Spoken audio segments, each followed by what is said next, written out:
Hey everybody, Justin Mongo here. Today I'll be going over my Fiendsmith Yubel deck profile. I am playing a bit of a budget build as I'm not playing the extra 2 copies of Engraver just because he is a very expensive card and this will be a very expensive deck. Way more than it already is. So getting into it, I'm on the 2 copies of Yubel, the 1 Terror Incarnate, and the 3 Spirit.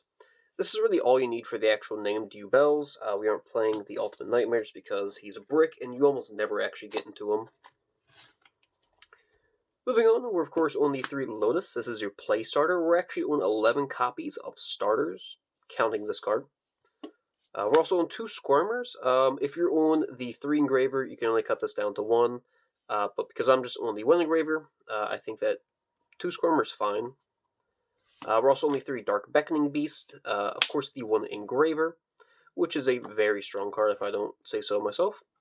We're also only 1 Shavara as well for our Unchained line. For hand traps, we're on Ash, Ghost Mortar. We're also on 3 copies of Talents, as well as 3 copies of Imperm.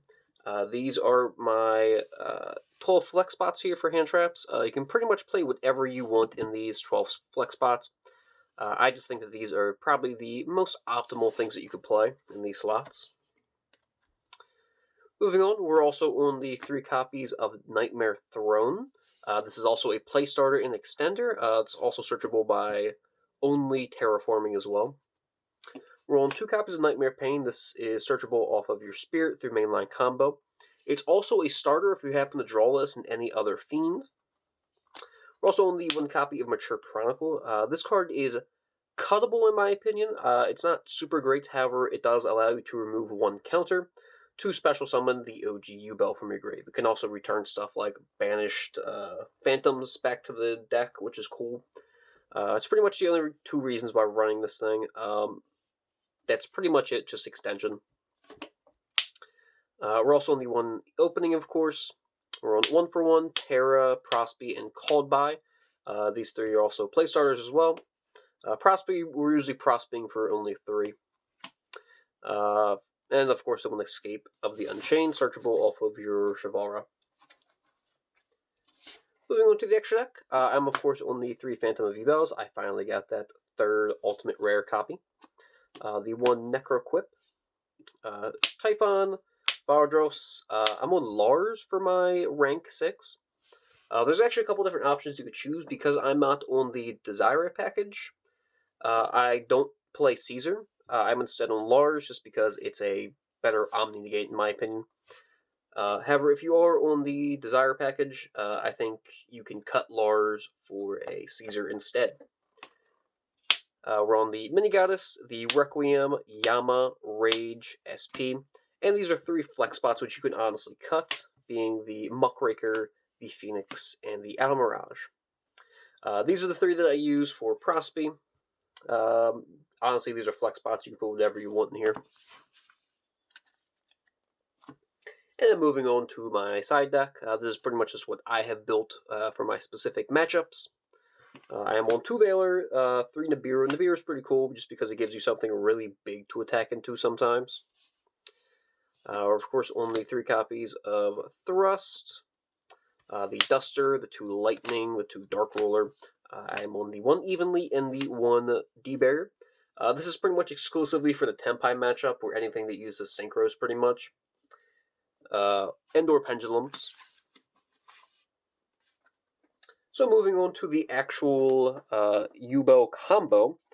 Let's say for shits and giggles, we just open up Lotus or a way to get to Lotus. We're going to normal summon Lotus, activate the effect, tribute as cost to special summon a Phantom of Yubel from our deck, or Spirit of Yubel.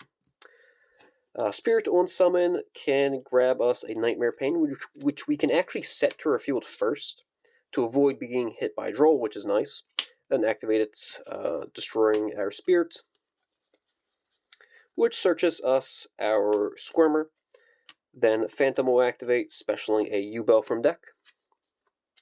Squirmer in hand activates, summon it, destroy Yubel, Yubel activate, summon Terror Incarnate.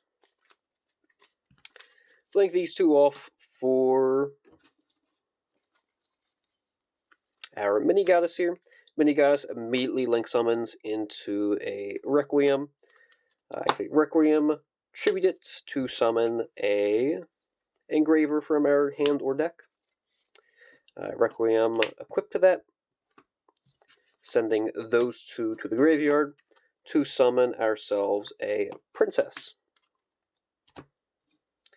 Engraver in grave shuffles back that Requiem to special it, overlay those two for our copy of our rank 6. And of course, in this case, it's Lars. That's pretty much the engine that goes into your Fiendsmith line as well as the start of your Yubel line. Of course, this also changes a lot depending on what card you have. There's tons of extensions for this. Obviously, you can, of course, have the 1-for-1s for extra stuff. The Dark Beckoning Beast line. There's also the Mature Chronicle stuff. The Throne as well for extension. There's also the Beast also goes with that. There's just tons of different ways to get way more stuff on your field as well, which you will very likely draw at least 1 or 2 of these cards that just allow you to get way more comboing out as well. So you can end on stuff like, of course you can end on your Phantoms, but you can also end on your Enchain line as well as your Fiendsmith line, which I have done, which is really good actually. I think the best board I ended on so far was Lars, Phantom, Pain, the Escape from the Unchained in the back row, Soul in the Link Zone, and Varadros as well, which is pretty good. Very unbreakable board. This deck does so much now. You can optionally play the Desire package if you wanted. I'm not super into that package. But however, you could play it if you want, and then cut out Lars for your copy of Caesar if you so desire. Anyway, thanks for watching. Let me know what you guys think about this deck profile and the combo guide. I'd love to hear it. Anyway, thanks for watching. Yeet.